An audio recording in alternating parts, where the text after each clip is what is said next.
Welcome to Massage Practice Insider. My name is Eleanor. My pronouns are she, her, and we're going to be talking about imposter syndrome for the fourth time to this.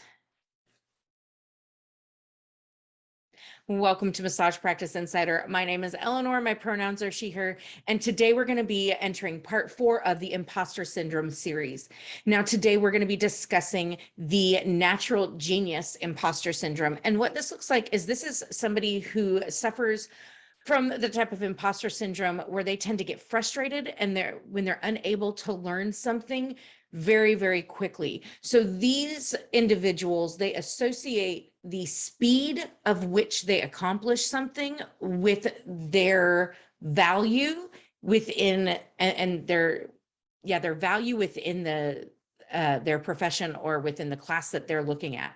So this is somebody who, if it doesn't come easy to them, they just don't feel like it's worth it. They just don't feel like it's meant to be. So this looks like a person who says, well, you know what, that didn't come easy to me, which means it's just not something I should be doing.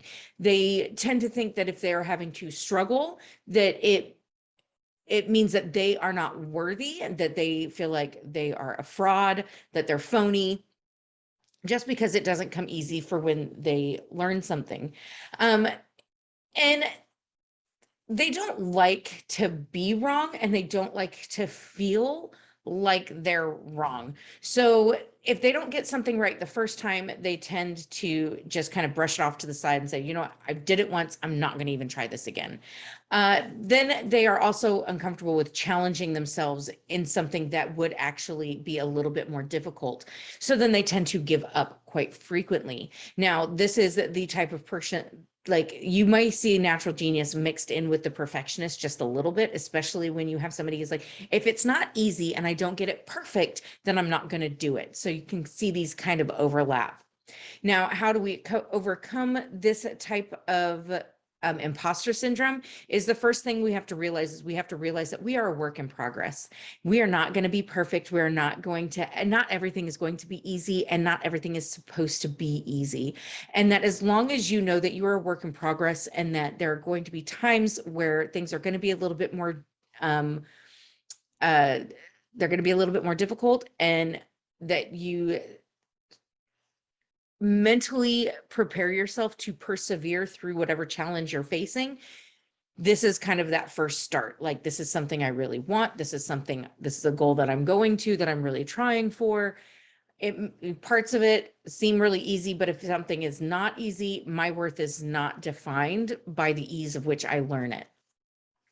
So when you are challenging yourself and you're saying, you know what, I'm going to persevere through this, especially when you're at like a really low point, one of the things you can do is you can sit back and go, okay, so far in this journey, whether it's modality or a business concept or just really anything in general, you can step back and go, okay, what have I learned? I have learned this. I have learned this. I have learned this. This is really difficult for me.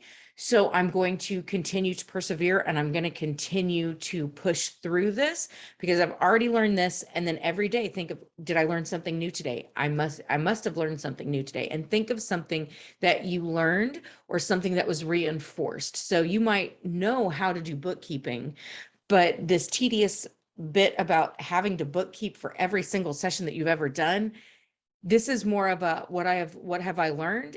I've learned that if I do it now, it's not going to be a big headache later, kind of a thing, like perseverance, getting through that. The other thing is that you need to realize that it is okay to be frustrated. I think a lot of times we feel like if we get frustrated with something, that's a negative emotion. We shouldn't feel that. However, it is okay to feel the feelings that you feel. It is okay, and I give you permission to feel frustrated when something doesn't come easy when you expected it to. I give you permission to feel overwhelmed with having to learn something new. These are all very natural and they're fine to feel. What I don't accept is when you give up just because it's hard. It doesn't mean that you should never give up, because there's some times where you're just like, you know what, I'm going to table this for now. I'll come back to it later.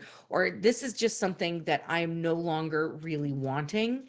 So now I'm going to push it to the side. I'm going to focus on this other goal that I want to reach. And I think the best person that I think should, that I think can represent fighting against that natural genius is Miss Frizzle. When she says her famous phrase, take chances, make mistakes, and get messy. And that is exactly what we need to do. Make mistakes. It's okay to make mistakes. It's okay to learn from those mistakes. What did I learn? You may not have learned what to do, but you may have learned what not to do. So you've learned something. Make mistakes, take chances, go out there.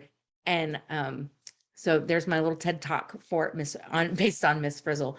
So thank you guys so much for watching. We have 2 more parts to Imposter Syndrome series. So stick around. We'll see you guys next week. Bye-bye.